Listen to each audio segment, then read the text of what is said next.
This is a Sandy Boy Productions podcast.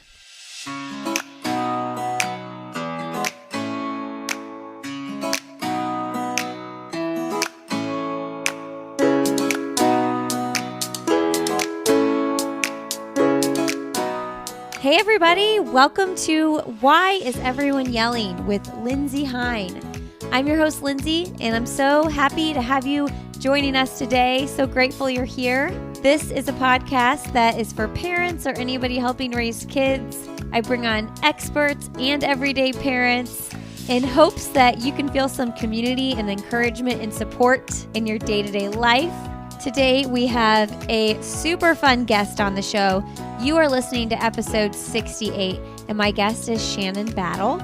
Shannon is a mentor, a business owner, a speaker, a counselor, and she is the mother of 5. She's also hilarious. I had so much fun talking to her, hearing about her journey, owning her own business, and taking chances. She actually recently got her license to be a general contractor, and the story behind that is so cool that she saw the need for it and she just said, okay, what do I have to do? I'm going to do it. And I just love her drive, and I think that she will motivate you to get off your butt and go do something that needs to get done today. I really felt that when I talked to her. Hey, this podcast is part of the Sandy Boy Productions Podcast Network, which is the network I started in 2019. We have some other great shows in the network. I'll Have Another with Lindsay Hine is my podcast for runners or anybody who follows the running community at all. I mostly interview professional runners over there. And I also have some coaching background in my story. I've been a running coach for 8 years. So if you're looking for help training for a 5K, half marathon, I can help you out. You can find information on that at lindsayhine.com. I also have half marathon and marathon training plans for sale on my website, lindsayhine.com. So would love to have you check those out. They're actually on sale. Lindsay5 is the coupon code. You can get $5 off any of those if you go check them out. All right, friends, leave us a rating and review on iTunes or Spotify if you enjoy this show. And hey, go enjoy this show. I hope you have as much fun listening to my conversation with Shannon as I had talking with her.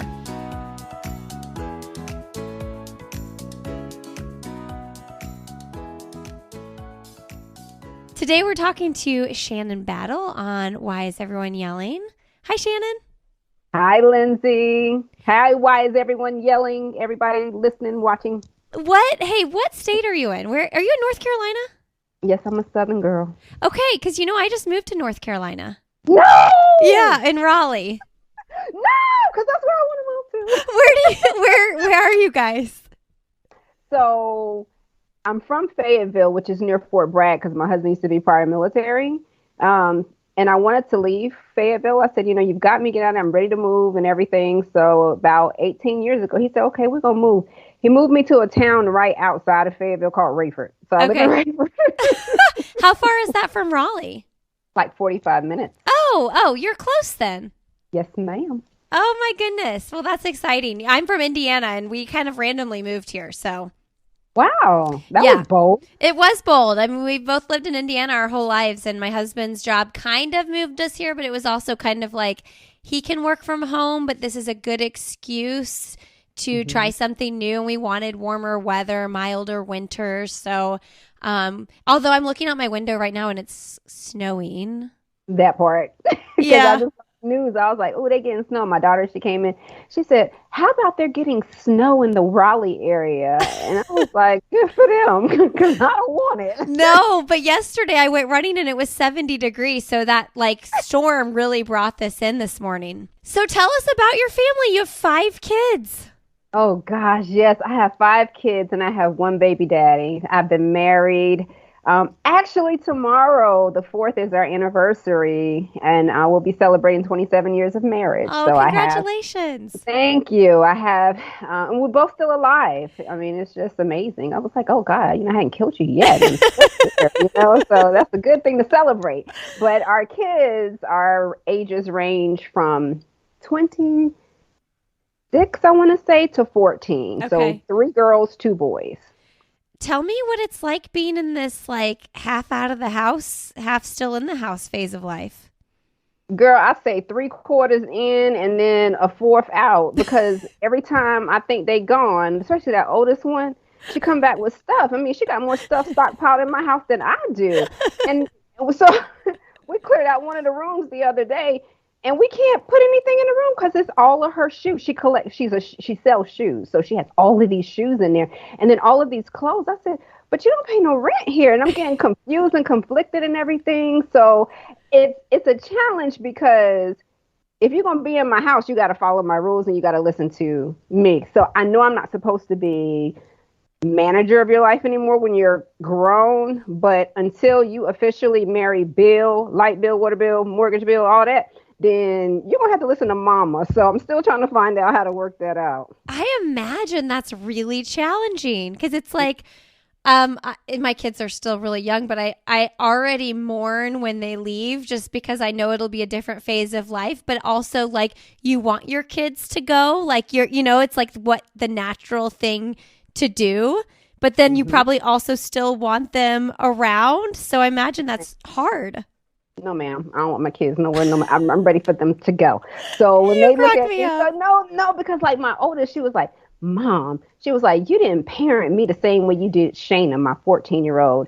I said, well, first of all, blame God because I ain't asked you to come first. That was his responsibility, not mine. I said, and now that I have learned and you have taught me well about life, I just don't let her stress me out. So, that's the difference now. You taught me well. Thank you. And, no, she's really glad about it. So, yeah. That's so true too, though, because like if you have 5 kids, I mean, I have 4, but like by the time your youngest gets around to the teenage years or whatever it is, you've learned a lot as a parent and you like things change. The world changes. So of course you're going to do things differently and you're older.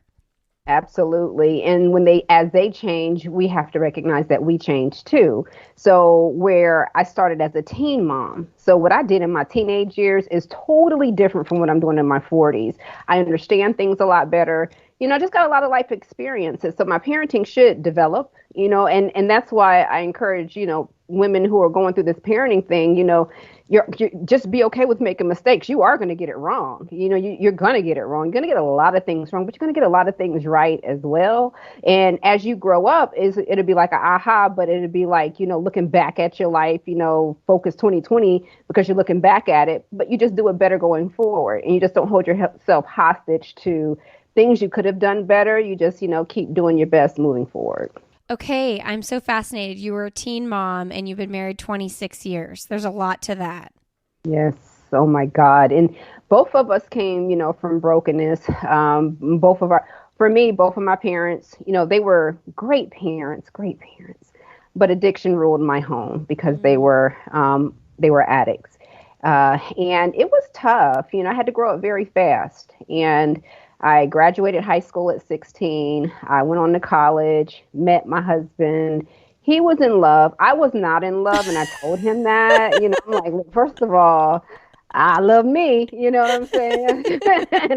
And my mama be out here tripping. I love my mama too, but over here talking about loving you and being a wife. I was like, yo.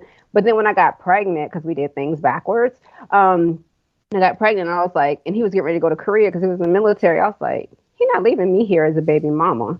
And so instantly I had to grow up. It was like, look, Shannon, what do you want? And I looked at friends around me. I looked at circumstances around me. I knew that I did not want to have different baby daddies. Because I was adopted by my mom's husband. So I did not want that for my kids. So I was like, you know what? You just going to have to put your best foot forward and do this because he wanted to marry me. So we went ahead and we got married. That very next day, he went to Korea for a whole year. So I lived with my great grandma and then I had my baby. And then we just kept having babies. Okay. I have to learn more about this because you said you weren't in love, but you've been married 26 years now. So like, how do you put your best foot forward?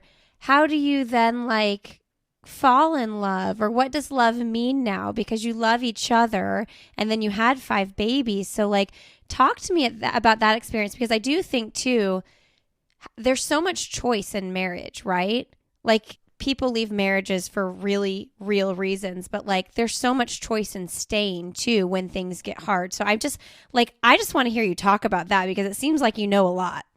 Well, I mean, because I knew what I wanted, and I knew what I wanted at a young age, and I have to see that actualized. Mm. So that means that where someone may not be able to forgive a wrong, I will likely forgive a wrong as I encounter it, I experience it, and I allow myself to grow through it and make the choice if I want to stay or if I want to go. So I own the choice to stay. I don't feel bound to stay because of kids, even though that's the vision that, is a part of the motivation. But as I'm with him now, I choose to love him and I get to choose where my love goes. I know we're supposed to love, everybody and love our enemies and things like that. But when it comes to the relationships that you value, I'm empowered with that choice. And so people say, well, you fall in love and, you've heard it. If you fall in love, that means you can fall out of it. So I've never looked at myself as falling in love, but I have seen myself as growing and developing in love and becoming one with my husband. And so if you break us apart, then it's a whole unit that comes apart with that. And so I see us as a whole, and I don't see this as him half, me half, or anything like that. So it's a different dynamic when you're looking at it and when you're really trying to explain love. My 17-year-old daughter, she was asking me the other day at the dinner table, and she was like, "Mom," she said, "how do you know when you're in love?" I said, "Honey," I said, "you just know." I said, "And you know it because it looks different from anything else.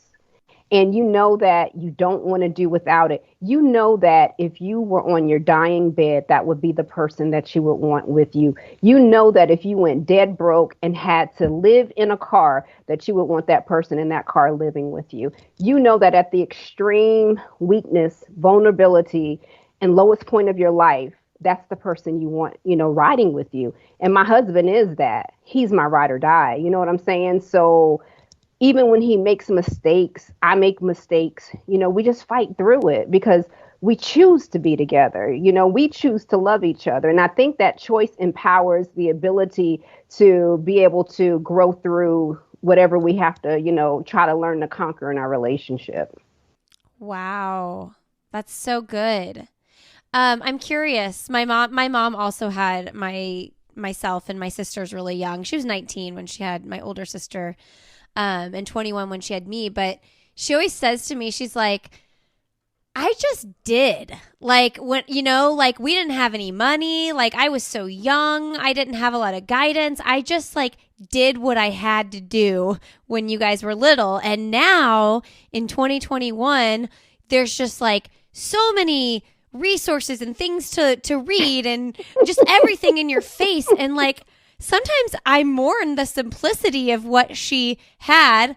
I was almost 30 when I had my first baby. So financially, I'm happy that I was more stable. But like, sometimes when she says that, I'm like, that must have felt kind of good to just do because you had to. You did. And, you had to find ways. You just had to grind it out. I mean, I wish I could have TikTok how to fix, bad situations between me and my husband.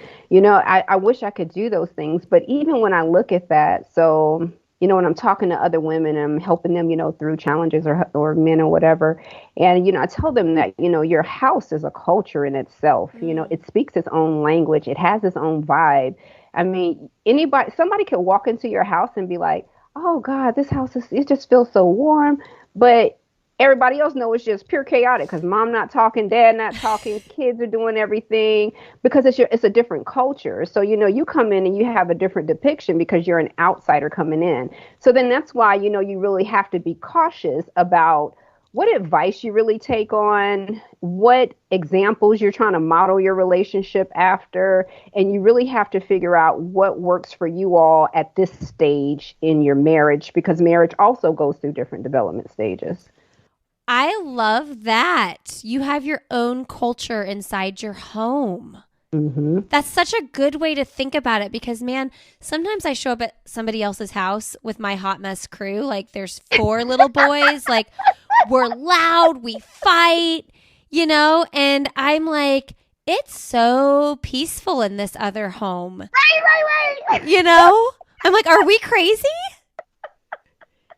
This is our culture, though. This is okay. This is us.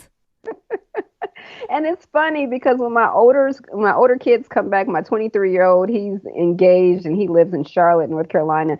They'll come home and now the kids are in their bedrooms and they're confused. They're like, "How are they in their bedrooms? It's too quiet here. This doesn't feel right." They don't even like it, because and then so what I have to do often to get everybody out of the rooms, I got to start cooking. So I'm Ah, in the kitchen and then everyone comes in the kitchen, everybody got the conversations and they'll start playing Uno at the table and things like that because I never allowed my kids to have TVs in their room, but my kids got cell phones now. So, it kind of, throws that idea, out the window because they can, see everything on their phone. Whereas when my olders were growing up, they didn't have cell phones. So they didn't have technology in their rooms because I always believed that, you only went to your room to rest and to sleep, but your engagement needed to happen in the community of your home. So it's looking a lot different. But yeah, they're when our houses, we don't have something going on, we're not joking on each other. And you would walk in and be like, "Dad, y'all are so brutal to each other." But that's our language.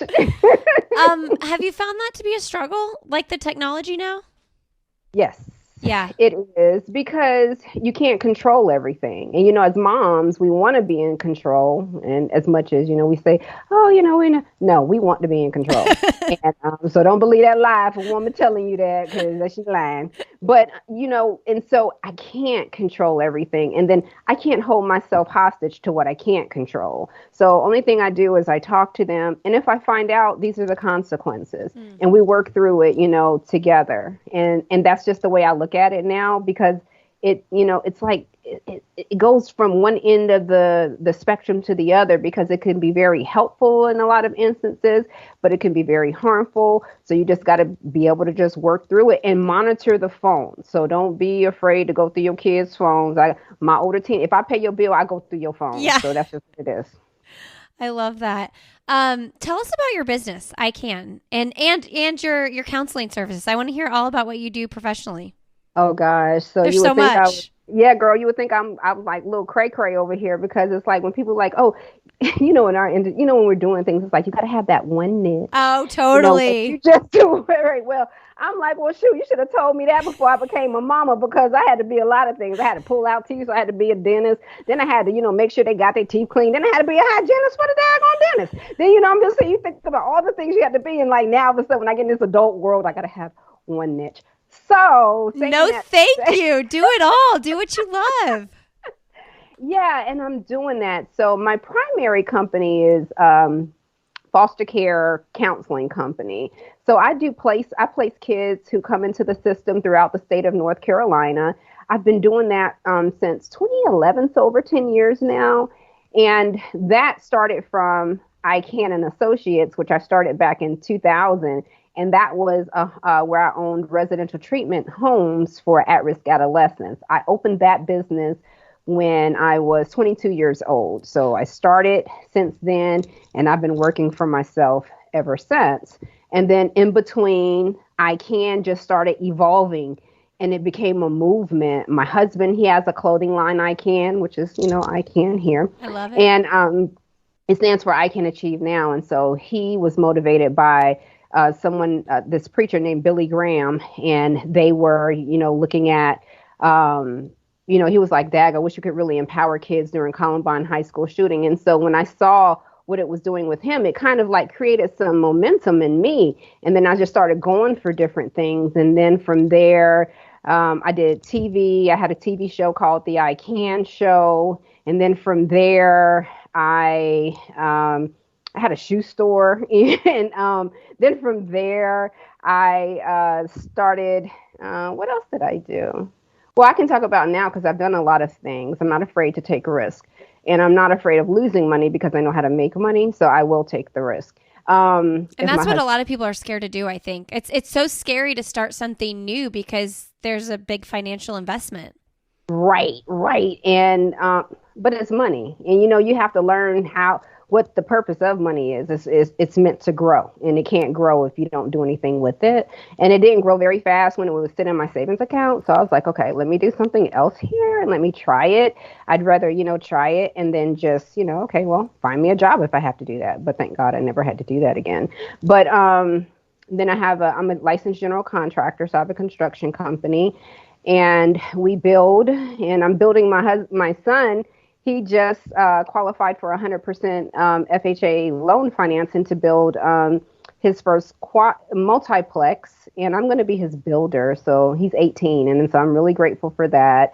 I'm getting into development now, so I'm not doing big development projects like you see like in the cities and stuff like that. I'm starting small because I need to grow with enough cushion that if I fall, I can rebound quickly from it. So I don't want to put myself out there too far. So this year I'm doing that. And we bought a block last year. So we own homes in a community, and we've renovated those homes. And so now we have some of those that we've licensed to the state where they're using to bring people in supportive housing, and using our homes to do that. So doing that, and I think that's about it. And then, I do my personal coaching stuff sometimes. Here's my question. How do you have time and how do you have the energy to do all this? A calendar. What calendar do you use? A Google Calendar? Google? Yeah. When the kids say you to Google it, you Google it. I don't say yes until I look at my Google Calendar. And, I live by that. So people be like, oh, I'm like, okay, give me a second. And I look at my calendar. So if it's not on my calendar, it ain't happening. Are you an early riser? Yes.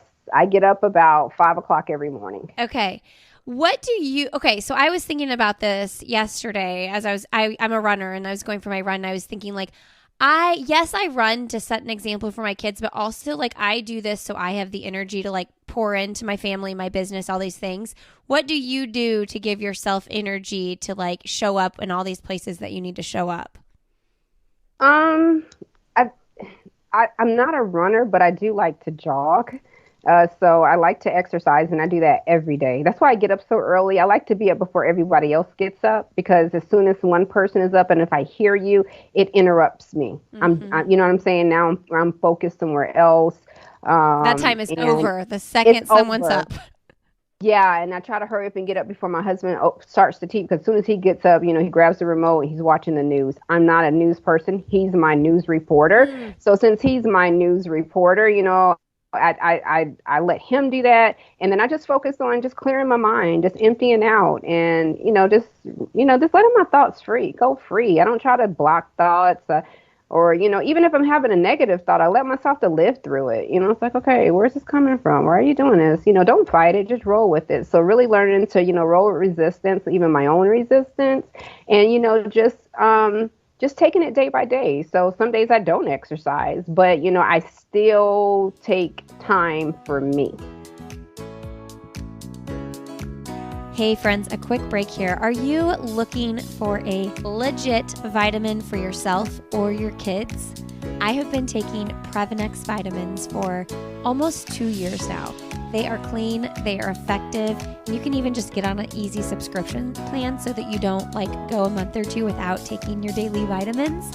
Their kids vitamin, it's called Super Vites, the children's chewable multivitamin. The Super Vites contain optimal forms and amounts of key vitamins, minerals, and antioxidants that support children. They're low in sugar from natural sources, preservative, artificial, additive, and junk-free. There is a blend of 28 organic superfruits and veggies in each servings, including broccoli, kale, beet, spinach, carrot, pomegranate, acai fruit, and more. These things are great. My kids love them. My kids actually request them, which is amazing. And Previnex also has a program where they give back. So for every bottle that you purchase, they donate a bottle to malnourished kids around the world, which is just really cool. To date, they've donated over $1 million worth of Super Vites vitamins to kids in need. So I just love that. I love that give back model. But yeah, they also have adult vitamins, which I take, multivitamins, Joint Health Plus vitamins, and great protein powder. This is a company I believe in. And if you want to check it out and get 15% off your first order, go to Previnex.com and use the code Lindsay15. That's LINDSEY15. All right, friends, back to my conversation with Shannon. Okay, so listen, I want to know, are you still doing the foster care counseling stuff? Yes. Okay. Where did your heart for that come from? Oh gosh, I think because of my upbringing. Yeah. Yeah, it came from my upbringing, and um, it came from my personal hurts, and I wanted to be able to help other kids. And I remember one time I was sitting in a church service, and in that church service, they were asking, what goals do you want to set and everything. And I still have that book, and that was back in 1999. And I wrote all these goals, and I wanted to have a youth center. I've never owned a youth center, but I did do something to help youth. So the way in which I thought that I was going to be able to serve people, it took a little pivot, but it still was right where it needed to land because it, has afforded me all the different opportunities, that I've experienced now. So I began that business out of my own personal hurt and learning to grow through that hurt. I feel like a lot of people, including myself, have a passion to do something along those lines as far as like helping other people, but we feel paralyzed, right? Like I, I always think about like we should foster, like we have the resources, we have the home to do it. But then I get paralyzed because like that's such a big move and it feels scary. But I feel like it seems like you've taken the steps to do things like that and like not let fear stand in your way of like all the hurdles and obstacles that might come about. How do you face those things, and what would you suggest to someone who's like wants to make a move on something big but is scared because all the steps seem so like there's too many? Right. I really think you just need to be very laser focused on your vision. Why? Why do you want to foster? Because if there's an aspect of that that's actually communicating something differently that you haven't resonated with, you need to sit with it for a little bit. Because like I shared with you, where I thought I was going to open up a youth center, it did not become a youth center. It became a home for at-risk youth. And then it just began developing, from that. So I think the place in where you start at, you don't hold yourself hostage to it if it fails and doesn't go that direction. You use that to, my cousin wrote a book, Follow Your Breadcrumbs. You use that as the Hansel and Gretel approach, following the crumbs to wherever this thought is leading to. So for me, I wanted to always be a financial feather to my husband. I wanted to contribute. I was a business, I always just saw myself in corporate, and, even though, I was a teen mom and whatever, early, teen wife, and I wanted to contribute to my household. I didn't want to be the typical military wife, always dependent on my husband and didn't have money and stuff like that. That just was not a part of my vision. So I went to college, went and got my master's. I didn't know where things were going to land, but I was just taking those steps to become my best version of me. But then when I recognized that I did want to help people, but I was like, okay, God, how can I help people and get paid from it and still manage my household well? How can I show up at all my kids' games? How can I make sure that I'm there for my husband? And how can I make sure, that I'm able to actually, hear from you too in all of this? And I'm trying to figure that out. And that's how it landed. So you never get stuck on the one way in which you see it because it's just so linear. There's so many things that have to move and shift in the atmosphere to make room for you and your vision. So that's why you just have to say, okay, well, if I really have a heart for fostering, well, you love kids and you want to make sure that you're able to do for them that is happening for your kids and how that's showing up. But then you have to look at, okay, well, is this what this vision is asking for from me right now? And it's just trial and error. And I don't say that to discourage anybody at all, from their dreams or whatever. But I just say, just don't get so locked in, holding yourself, compartmentalized to just that one way in which it triggered, that initial thought. Allow yourself to have room to freely, let them thoughts just go, and take you in different directions.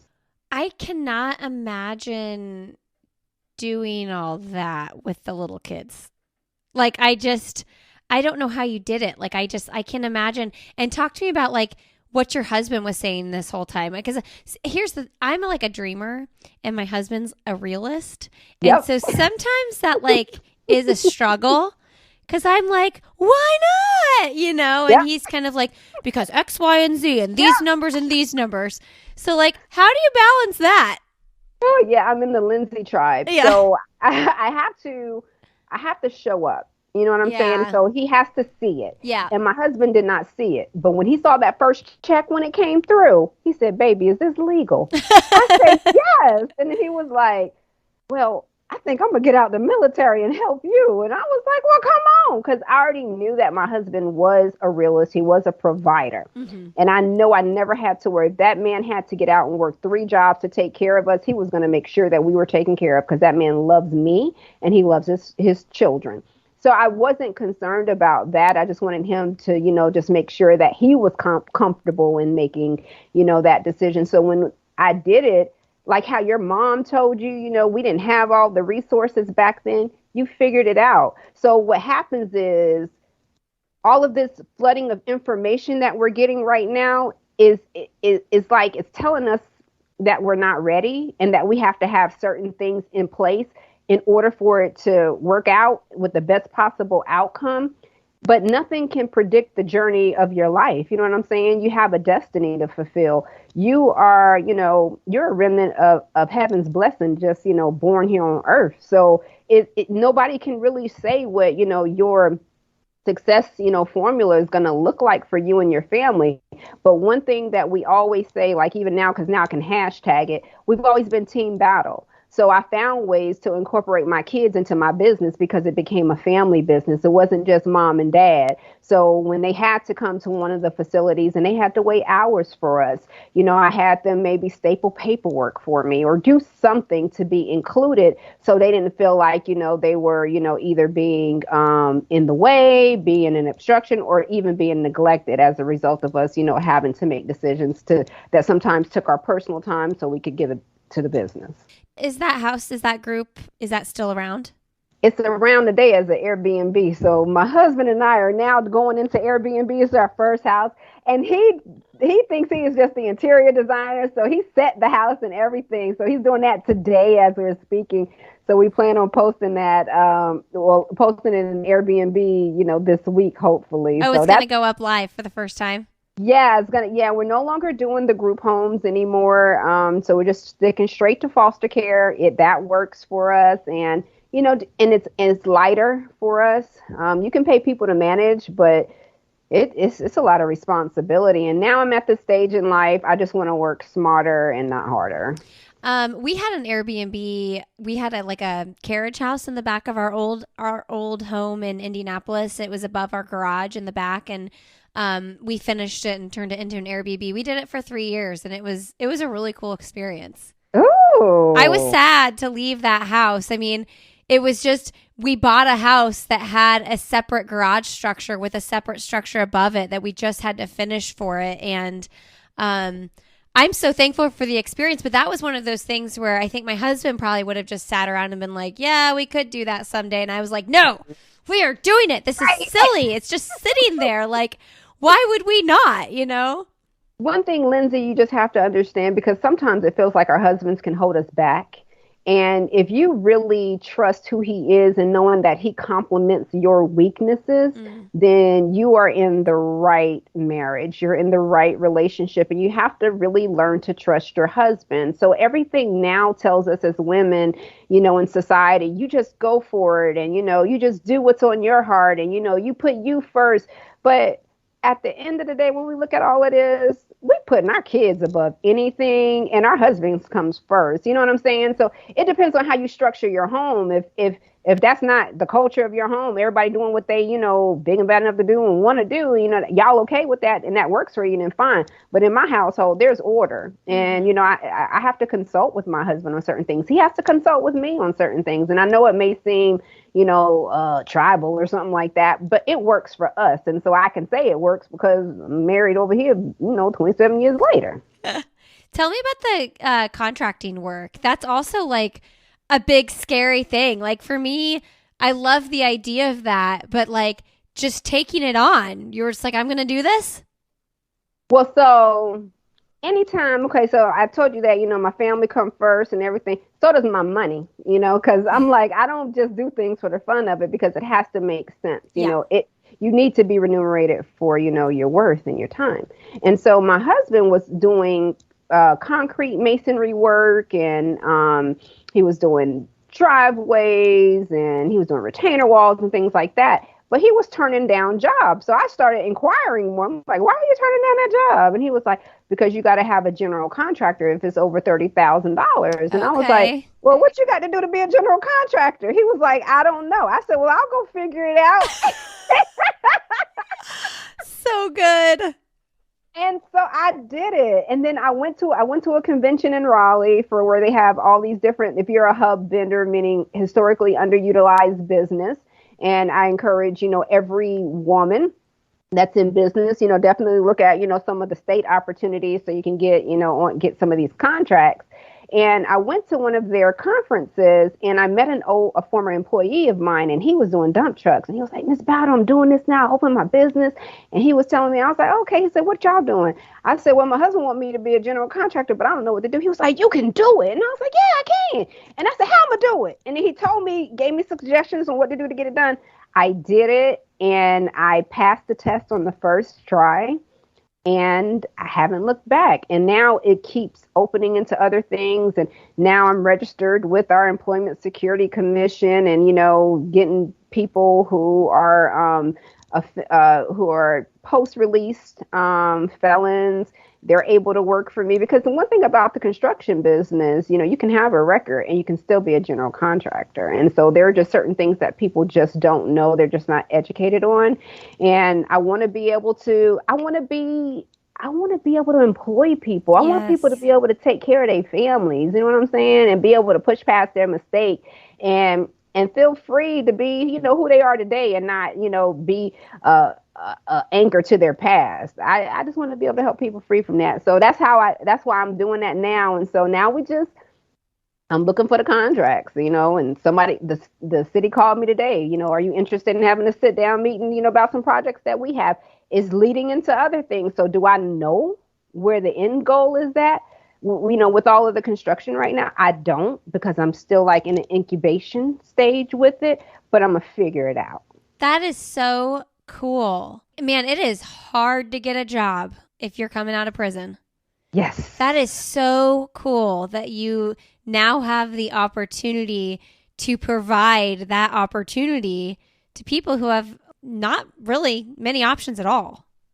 People coming out of prison get it hard, just like a stay-at-home mom coming out the house trying to get a job with no credible experience other than being a stay-at-home mom. You know what I'm saying? Yeah. And so people got so many skills, so many talents. A woman, it's not a crime for me to be a stay-at-home mom, but you want to hold me to saying I don't have experience, and put me in entry-level positions that is going to be an obstacle in my household because I can't afford the daycare because you're not paying me high enough. So you know what I'm saying? We just got to get smarter as women, as moms. We got to know, okay, how do we leverage these opportunities around us so we can boss up and we can, do some great things in our life. We're not limited. You're only limited to the choices that you make. So make better choices.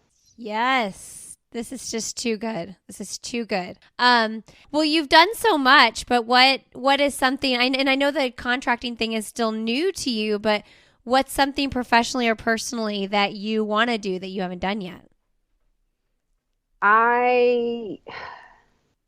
So I just launched this course, Write a Book in 30 Days. I want to empower 10,000 women this year to be able to take the courage to write their first book. I want to see that happen, and I want to see that happen as a result of me helping the women write. So I don't do publishing or anything like that. I self-publish, but I think we discredit ourselves. And the reason why I think writing is so important because it just opens up areas that we keep hidden, that we keep buried. And it just allows us to be able to blossom when you're able to write and you're able to pass something on beyond you. My daughter, my 26-year-old, she was having a conversation with me and she was like, Mom, she said, I wish I could live my life over again. I had another do-over. I said, we all do. I said, hindsight is 2020. We all wish that we could do that. I said, but the way you do it is you keep paying it forward and you keep investing it in other people's growth. For me, it's investing in my kids. So I'm seeing what you're doing and I'm telling you what not to do because I did it wrong already. And you can take my advice and you can take it to the bank. You know what I'm saying? So when I wrote my book is going to outlive me. And that's what I want women to do things that make sense to them and to know that, they matter. I want to help because it helps to build your confidence. It helps to build your esteem. Because to write a book, you got to go through so many, issues in your mind. Who's going to listen to me? And what are people going to think? And, and those are things we struggle with as women. Even confident women, struggle with, confidence issues. And so the book really helps. So this year, I want to try. I don't know how I'm going to do it, but I really want to see 10,000 women release their first book. What is your piece of advice for someone who like I'm someone who I would wish I wrote more and I like one day maybe want to, but like I always just like don't do it. Like I always just don't write. And like this morning, for instance, I just had some thoughts on motherhood that just came to my mind. So I randomly just like posted something on Instagram and I'm like, I need to like catalog these feelings and thoughts and like, and one day maybe put them all together. But it's like I never just sit down with the intention. I'm sitting down to write right now. You know what I mean? Well, you just said it, Lindsay. You said you never sit with the intention. You sitting, but you're not making it intentional. So now just say add the intention to it because you have a wealth of knowledge. You have a wealth of experience. You have, so many things that are necessary for the next woman, the next person that's listening to you to completely change their life. You're a life changer. You're a change motivator. And in order for you to, really impact the world and make a, greater, influence in these people who are keep attracting to you, sometimes, it goes to, them having to read something coming from you because they connect with you. You know what I'm saying? So I would say be more intentional about it and just allow yourself to say, you know what, I'm going to just take these random thoughts.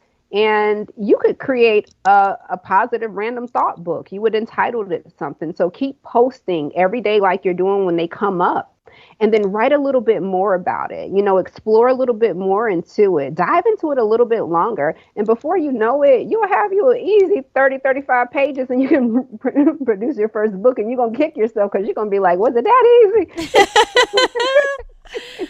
Oh, my goodness. You are a doer. Are some people just born doers, though? Do you know what I mean? You are. You know what you're born with. So, like, the type of compassions that you have, I admire that. I just don't have that. But I don't, think bad about myself because I don't have them. That makes us all beautiful women, beautiful people where we can coexist together because we don't have the same thing the next woman has. So that's why, it's like, okay, people look at me because I'll stand in the forefront, but trust me, like even at my company, Family Services, Foster Care, I have a whole team behind me. And when I stand up and I show up, I got a family behind me. I got a husband behind me. So it's never just me. So yeah, I'm doing and I'm the one that shows up, but I have other stuff that's, holding me up in the process. So whatever it is that you were born with, maximize it. Never be ashamed of it. And if it hasn't worked well for you, you just got to come up with a better plan on how do I illuminate this instead of, just kind of, letting it shine a little bit, but how do I let it be a light that shines, in darkness that stands on a hill that everybody can see. And then you just keep, moving towards, being a brighter light. I love that because I think that sometimes we're embarrassed to like really put it all out there. Does anybody care? Am I really good at this? And it's like, I mean, if you own it, you got to own it because if you don't own it, it'll never turn into anything. You have to fully own it though. Absolutely. What's the best, most recent book you've read? I do a lot of audiobooks because I'm in the car a lot and I'm working a lot. So sometimes it's not as easy to really engross myself in a book. But there was a book I was reading called Ask, and I'm so terrible with authors, but it was talking about, ask your way into what you want. And I was reading just like a part of the chapter the other day. So I went and I DM'd Coach Girl because I love Coach and Coach is in my budget. And everybody else, into the Louis and the Gucci and stuff like that. Well, that stuff is expensive. And I still got kids I got to put through college. So I was like, I can still look fly and stylish too, when I'm not wearing my husband's I can. And I can wear coat. So I asked, and I'm going to let you know if they respond back. I said, I'm going to be a Coach ambassador for the working Yes. mamas. So, you know what I'm saying? I like the book because it kind of like, it challenges you, and it makes you challenge yourself and be like, okay, girl, what you really made of, what you really got, you gonna do this. And I'm like, yeah. So now I'm figuring out what I'm really gonna ask for today, because there's something I want to ask to do today, and I just ask, and then when you tell me no, then I just keep finding my yes. I want to know who the author is. I guess I can just Google ask. Yeah, and it's so true too. And I've learned, that's something I've learned, business wise with my podcasts and stuff like that. It's like, don't sell yourself short on like what you're selling your advertising for and things like that, because I don't know, something in me sometimes wants to be small about it. But if you give a number that you believe you're worth, a lot of times a company will come back and say fine, and if they don't say fine, they're probably not going to just flat out say no. They might come back with a lower number. So it's like owning that, what you're worth. Yep, and then it also feels good when you can walk away from it if you feel it's not good enough. And that's what we do a lot of times. We settle and we're not happy. So if there was, anything that I could really, just recommend, especially to our women, is just don't dumb down your gifting and ask for your worth. I'm coming to you because I can't find the answers anywhere else. And so if I'm willing to invest to find the answers somewhere else, then why aren't you worthy of, my investment in getting the answers from you? And that's what you need to see yourself. You're a conduit for the growth of somebody else. But in order for them to grow, you got to see, what they're willing to bring, into that fold, and, the level of investment they're willing to make into themselves. Because if we think about it, one thing we can't get back is time.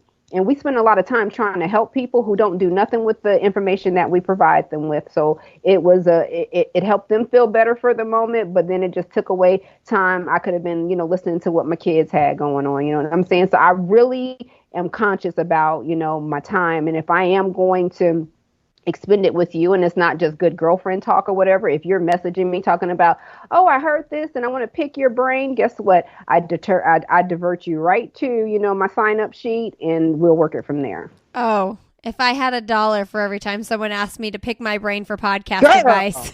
We'd be in Tahiti or someplace right now. Okay, 2 more questions and we'll wrap up. I'm sure you have like a million houses to go like contract out and do. Do you have a trip or like an experience or something you've done with your kids or your family that you recommend to other people? I recommend road trips. Me and my kids, we go on vacations a lot. I'm really into that. So we got timeshares with everybody, and somebody say, oh, we got a free trip if you do this. Well, okay, we'll do free. We'll sit for your hour, 2 hour, 3 hour. You lied and said it was going to be an hour, but it was actually 3. Yep, and, I'll sit for your 3-hour presentation so I can get this free trip for my kids. You know what I'm saying? Because we got to go somewhere. But what I enjoyed the most was it was a random trip on spring break. And I was like, let's go to Hershey Park. I don't know where I heard from it. So we actually did a road trip to Pennsylvania. We went to Hershey Park and we toured the whole thing. We did the chocolate factory. And then I was like, okay, let's road trip it down. Then we went to Philadelphia. Then I was like, oh, we should go to Washington, D.C. and see the African American Museum. We rode down and saw that. And then, it was just the car interaction. And I didn't allow them to have their cell phone. So it was off the grid. And it was fun. They remembered it and they enjoyed it.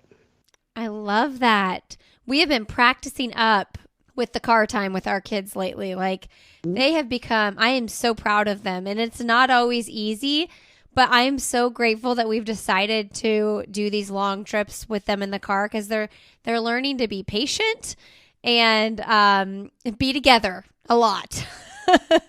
And that's what you want, because you, Lindsay, working with all these families and, different women and everything, you see how so many families, they break apart, as everyone gets older, and they really don't talk as much, and the bond is just not there.